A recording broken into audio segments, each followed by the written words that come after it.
절간이요. 절간에 가보신 분들은 다 알겠지만 대웅전이라고 하는 데가 있어요. 예불을 드리는 곳이죠, 정식으로. 거기 정면에 부처상이 놓여 있습니다. 얼굴 표정이 잔잔한 미소를 머금은 게 평화롭기 그지 없습니다. 교회당이 예배 저소에 들어오면 대개 이 앞 벽면에 여러분들이 보시듯이 십자가상이 걸려 있습니다. 가톨릭 교회는 그 십자가에 고통스러워하는 예수님의 상이 같이 연결되어 있는 십자고상을 사용합니다. 불교와 기독교의 차이를 이런 데서도 확인할 수 있습니다. 불교는 자비의 종교라고 하지요. 자비를 베풀려면 온 세상의 가난과 불의까지 다 미소로 너그러운 마음으로 품어야 됩니다. 기독교는 사랑의 종교라고 보통 이야기를 합니다. 사랑을 베풀려면 자신은 배신당하고 고통받아야 되고 한 걸음 더 나아서 투쟁해야 됩니다. 십자가상이 이것을 대변합니다. 예수님이 십자가에 달리셨을 때 7마디 말씀을 하셨다 해서 가상칠언이라고 보통 말들을 합니다. 그 중에 하나가 엘리 엘리 라마 사박다니라고 하는 게 있습니다. 나의 하나님 나의 하나님 왜 나를 버리십니까? 그 유명한 구절이에요. 하나님의 아들에게는 별로 어울리지 않는 발언이죠. 안 그렇습니까? 인간적인 모습을 그대로 보여주는 말씀이에요. 아주 절망적인 그러한 자기의 운명을 거기서 토로한 것이기 때문에 그렇습니다. 예수님은 공생애 중에 이렇게 인간적인 모습을 보인 적이 많았습니다. 유대교 고위층과 격렬하게 싸우기도 하고 좀 아주 마음이 넓어버리면 싸울 필요 없거든요. 근데 싸우기도 하고요. 선지자들을 배척한 예루살렘 백성들을 생각하면서 눈물을 흘리면서 한탄하기도 했습니다. 공중에 새의 보금자리 있고 여우도 굴이 있는데 몸을 굴이 있는데 인자는 머리 둘 곳조차 없다. 이런 말씀에서도 확인할 수 있듯이 인간적인 외로움 이런 것도 겪으셨던 것으로 보입니다. 제자들을 향해서 특별한 경우에는 얘들아 여보게들 나를 위해서 기도해달라 그런 말씀도 하셨어요. 자신의 답답한 마음을 종종 토로하셨습니다. 오늘 설교 본문인 누가복음 12장 50절에서도 예수님은 나의 답답함이 어떠하겠느냐 이렇게 말씀하셨어요. 실질적으로 한번 생각해 보십시오. 예수님은 왜 답답해 하셨을까요? 그 답답한 마음도 없이 완전히 하나님의 아들이니까 모든 것을 다 통달하셨을까요? 이상하지 않습니까? 이런 답답한 마음을 이야기하는 것은 보통 평범한 사람들에게나 해도 되는 건데 하나님의 아들이신 예수님이 이런 말씀을 하시다니 좀 이상한 거예요. 무엇이 답답한 것일까요? 50절을 읽으면 다음과 같습니다. 나는 받을 세례가 있으니 그것이 이루어지기까지 나의 답답함이 어떠하겠느냐. 예수님이 받아야 될 세례는 세례 자체는 물론 아닙니다. 공생에 시작할 때 이미 세례는 받으셨어요. 세례는 오늘 이 말씀에 나온 이것은 자신이 감당해야 될 운명을 가리킵니다. 그의 운명은 인류 구원의 길이었습니다. 십자가의 길이죠. 그 길을 다 마쳐야만 자신의 사명도 완성되는 것이었습니다. 그런 사명이 다 끝나기 전까지는 마음이 답답할 수밖에 없었을 거예요. 이해가 됩니다. 지금 이러한 설명 제가 간단하게 했잖아요. 이런 것들은 기독교 교리에 대한 교과서적인 설명입니다. 이렇게 말하면 틀린 건 아니지만 우리는 그 실체적 진실을 알기 위해서 한 걸음 더 들어가 예수님이 왜 이런 생각을 하게 되었느냐 하는 것을 질문해야 됩니다. 정말 그러한 예수님의 마음이 이해가 되지 않으면 기독교 신앙 안으로 들어갈 수가 없어요. 예수님의 영혼을 가득 채운 생각이 무엇이었기에 그가 자신의 운명이 끝날 때까지 답답한 심정에서 벗어나지 못했느냐 하는 그런 질문입니다. 뭐라고 생각하십니까? 그것은 하나님 나라입니다. 예수님의 운명은 하나님 나라와 함께 했습니다. 공생애를 시작할 때 제일 처음 외친 말씀이 회개하라. 하나님 나라 가까이 왔다. 천국이 가까웠다. 조금씩 다르게 표현합니다만은 하나님 나라가 가까이 왔다는 것입니다. 예수님의 말씀 선포의 핵심 주제가 다 하나님 나라예요. 바실레이아 투 데우입니다. 가난한 자가 행복하다는 메시지도 하나님 나라가 가까이 왔다는 사실에 근거해서만 설득력이 있는 거지, 그렇지 않으면 말이 안 되는 겁니다. 가난한 사람이 어떻게 행복할 수 있어요?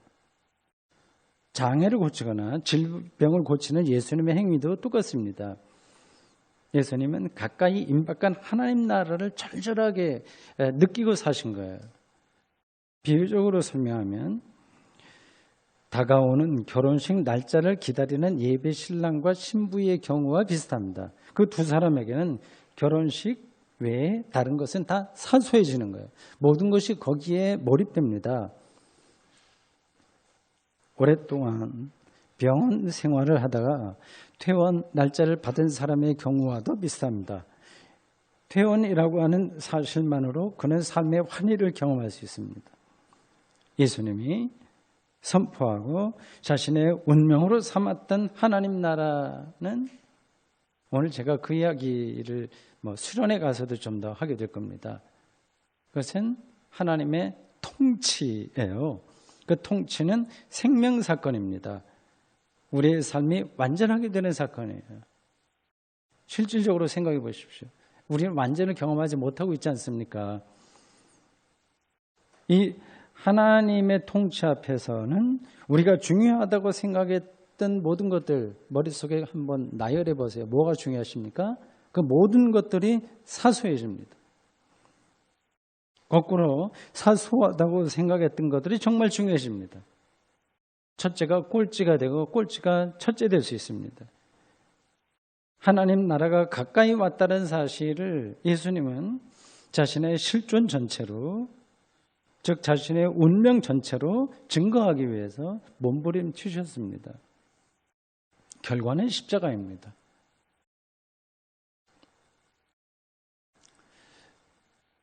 세상은 예수님의 이 하나님 나라 메시지와 삶을 받아들이지 않았습니다. 복음서에 보면 주로 유대의 지도자들, 바리새인들, 사두개인들, 율법학자들, 성전 제사장들, 이런 사람들이 거부한 것으로 나옵니다. 맞습니다. 복음서 이야기는 간략하게 이야기하면 유대교 지도자로부터 예수님이 어떻게 거부당했는지에 대한 보도라고 봐도 틀리지 않습니다. 아주 간단하게 말하면 그렇습니다. 예수님은 처음에 회당에서 말씀을 가르치셨어요. 안식일에 병든 사람을 고친 사건을 기점으로 해서 예수님은 회당 출입이 봉쇄됐습니다. 블랙리스트에 올라가 버린 거예요. 그래서 회당 출입이 안 될 뿐만 아니라 길거리와 저작거리, 광야로 내몰렸습니다. 급기야 예수님은 신성 모독죄로 유대교 최고 법정인 산헤드린에서 재판을 받았고 빌라도 로마 법정에서 십자가 선고를 받았습니다. 복음서가 전하는 예수님의 공생애는 하나님 나라를 선포하다가 유대교 지도자들과 유대 민중들에게 배척당해 죽는 것으로 끝납니다. 이런 점에서 볼 때 당신 마음이 답답하다는 토론은 바로 예수의 삶과 운명 전체를 압축하는 진술입니다.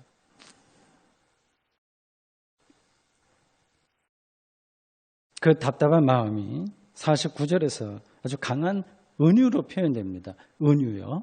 문학에서 말하는 메타포라고 하는 은유입니다. 그 은유의 키워드는 불입니다. 불.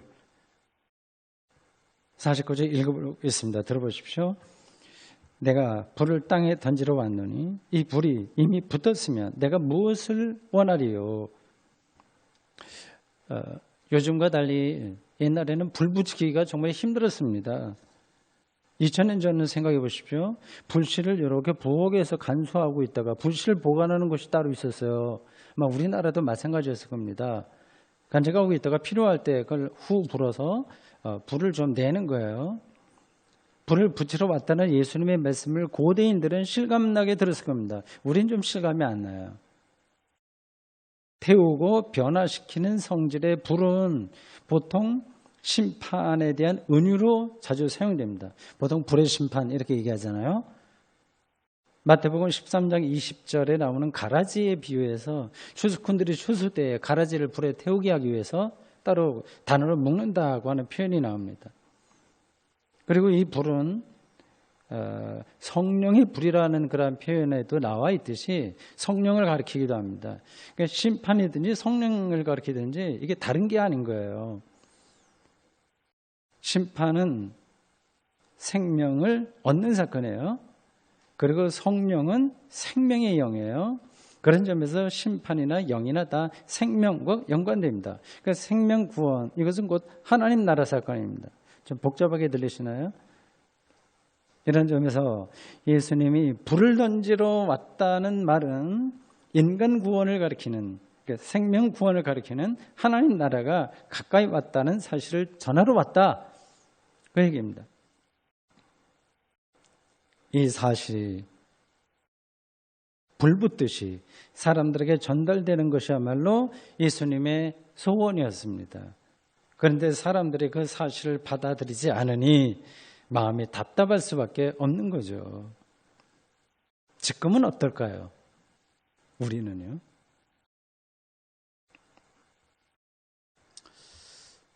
도대체 하나님 나라가 가까이 왔다는 사실을 어떻게 하면 불붙듯이 실감할 수 있을까요?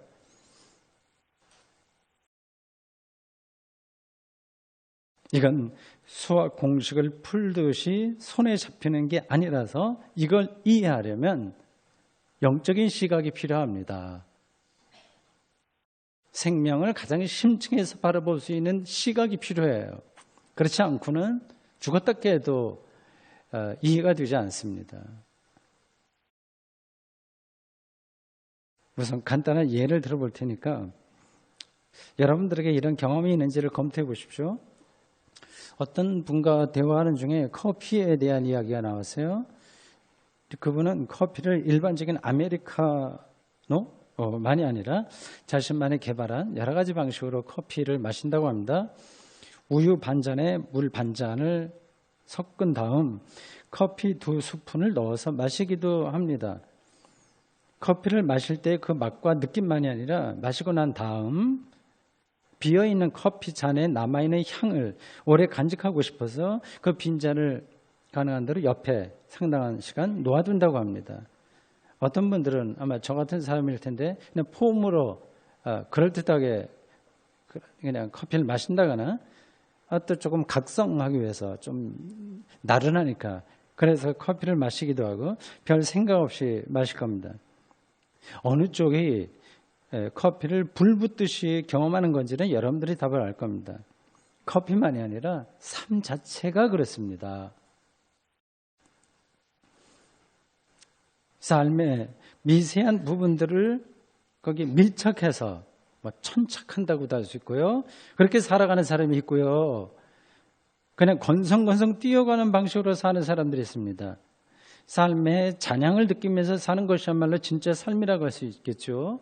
근데 이건 억지로 가르쳐서 되지를 않는 거예요. 소를 물가로 끌고 갈 수는 있지만 마시는 건 소 자신이 해야 하듯이 삶도 마찬가지입니다. 제가 지금 하나님 나라가 가까이 왔다는 것을 어떻게 불붙듯이 경험할 수 있느냐 하는 것을 약간 비유적으로 어떤 느낌이냐 하는 것을 말하기 위해서 설명한 겁니다. 우리의 영혼에 이 사실이 불로 붙을 수 있을까요? 잘 안 될 겁니다. 그게 쉽다면 예수님이 이 불이 붙었으면 내가 무엇을 원하리요? 라고 하는 말씀을 하지 않으셨을 겁니다.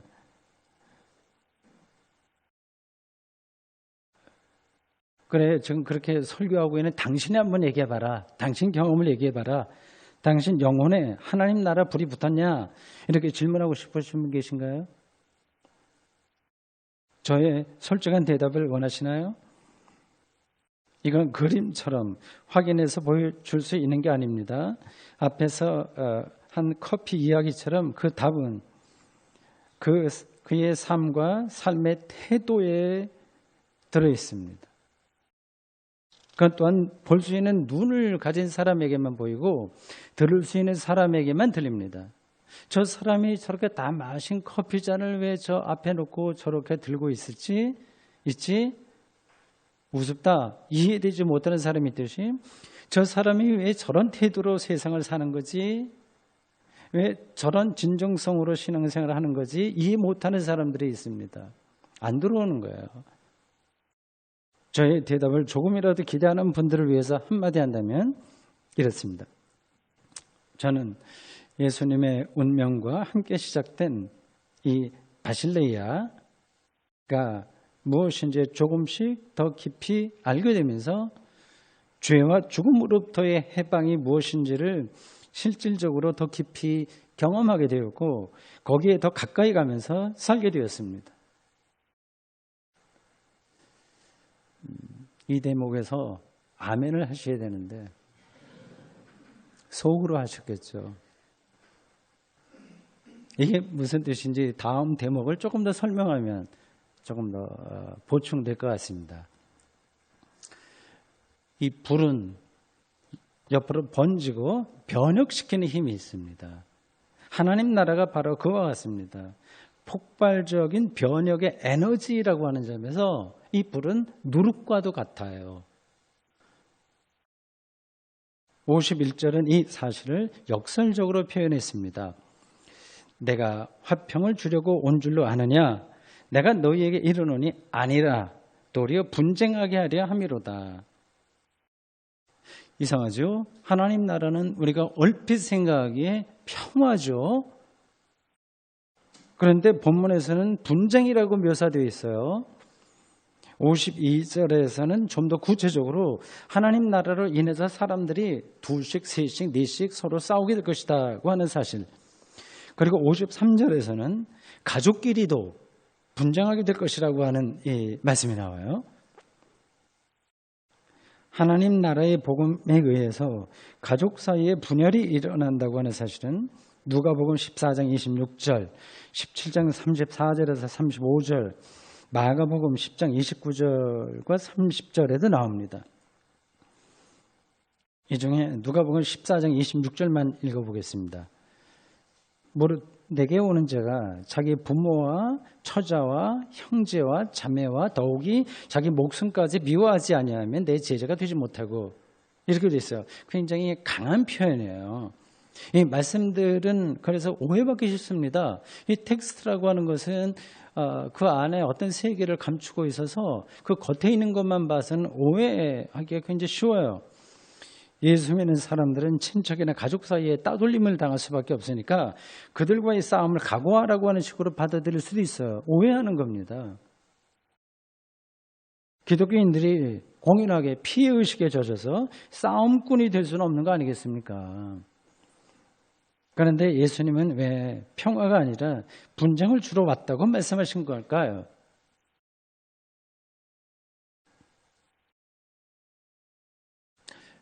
하나님 나라는 거짓 평화를 묵과하지 않는다는 뜻입니다. 거짓 평화는 사람을 살리는 게 아니라 죽이는 것이기 때문입니다. 성전 청교 사건을 보십시오. 예수님 당시에 성전 마당에는 장마당이 섰습니다. 멀리서 온 참배객들을 위해서 환전해 주기도 하고 필요한 거였어요. 번제로 바칠 동물들을 파는 장마당입니다. 좋은 뜻으로 시작됐지만 결국 성전 당국자들의 이권으로 변질되었습니다. 겉으로 보면 성전이 굉장히 평화로웠어요. 그러나 거짓 평화였습니다.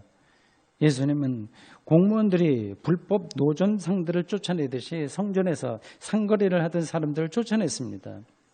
이런 거짓 평화는 오늘도 반복됩니다. 곳곳에서요. 가만히 있으라는 강요가 세상을 지배합니다. 가나안은 2년 반 전 가나안은 세월호 손실에 남아있던 수백 명의 학생들은 가만히 있으라는 말만 들었습니다. 사드 배치 지역으로 결정된 성주 주민들도 이거 정부 당국이 알아서 하니까 판단은 이러니까 시끄럽게 하지 말고 좀 조용히 있으라 이런 말을 듣습니다. 이런 비슷한 일들이 오죽이나 많습니까? 교회도 마찬가지죠. 누가 봐도 상식적으로 이해가 가지 않는 사건에 대해서 일반 신자들은 문제를 제기할 수 없습니다.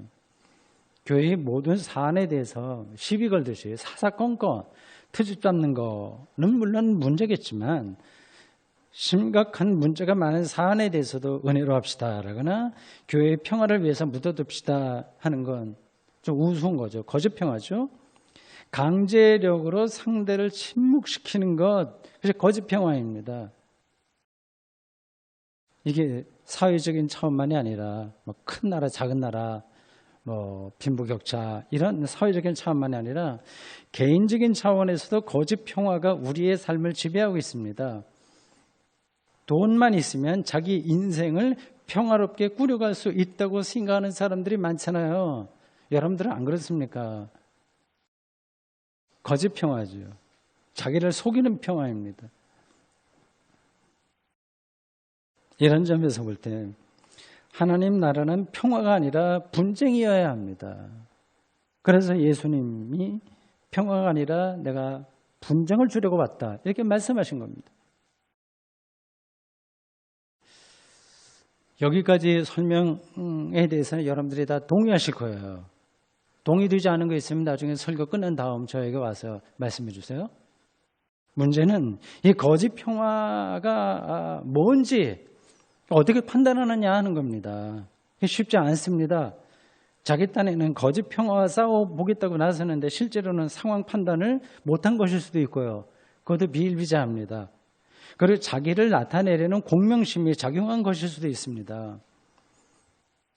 상황 판단이 아주 엄밀한 사회 과학을 통해서 한다고 하더라도 어렵기는 하지만 대개는 어느 정도 객관적인 시각을 확보하고 있으면 그게 불가능한 것도 아닙니다. 오늘 본문 56절이 우리에게 어떤 기준을 제시합니다. 56절 이렇습니다. 외식하는 자여 너희가 천지의 기상은 분간할 줄 알면서 어찌 이 시대는 분간하지 못하느냐. 제가 설교 준비를 하다가 이렇게 쭉 어떤 깨달음으로 이 구절이 그 대답이라고 하는 걸 알게 되었어요. 목사로 산다는 게 이제 좋은 점 중에 하나가 설교를 의무적으로라도 해야 되니까 그걸 준비하면서 성경을 많이 깨닫는 거예요. 판단력이 떨어지는 이유는 감이 잡히시나요? 외식, 위선에 있습니다. 위선은 자신을 실체 그 이상으로 높이고 살아가는 태도를 가리킵니다. 그 위선이 종교인들에게 특히 종교 지도자들에게 자주 나타나죠. 저에게도 아주 위험한 요소입니다. 정치인들에게도 그런 위험성 많습니다. 여기 학교 선생님들이 많은데 선생님들도 마찬가지예요. 예수님 당시에 바리새인들과 율법학자들은 위선자들이었습니다. 인격이 잘못됐다고 하는 게 아니라 자기를 그 이상에 높여놓고 보는 거예요. 세상을 그렇게 보는 겁니다. 그래서 그들은 하나님 나라가 가까이 왔다는 예수님의 메시지를 있는 그대로 받아들일 수 없었습니다.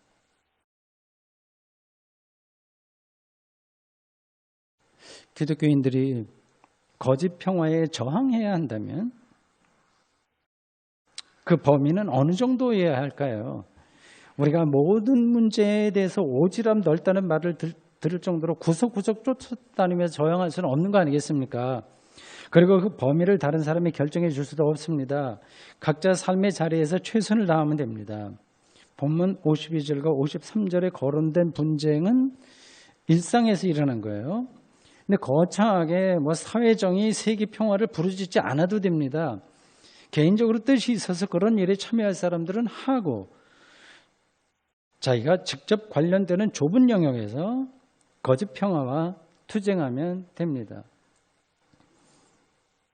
정작 오늘 말씀에서 중요한 것은 불을 던지러 왔다고 하신 예수님이 바로 그 불이라고 하는 사실을 깊이 인식하고 경험하는 것입니다. 근데 그게 출발점이에요. 여기 앉아 계신 분들은 다 그런 경험이 있으실 분들인 줄로 압니다. 불은 심판의 불이며 성령의 불입니다. 즉 생명과 구원의 화염입니다. 예수님은 생명과 구원입니다. 이 많은 곳, 예수님 이외에 다른 것으로는 생명과 구원을 얻을 수 없다는 뜻입니다. 이게 독선인가요?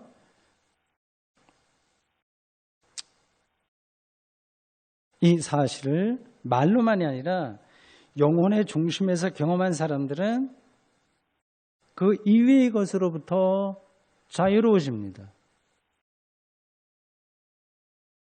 그의 영혼에서 불길이 솟듯이 거짓 평화에 속지 않고 저항합니다. 지난 2000년 동안 진실한 기독교인들은 다 그런 태도로 세상을 살았습니다.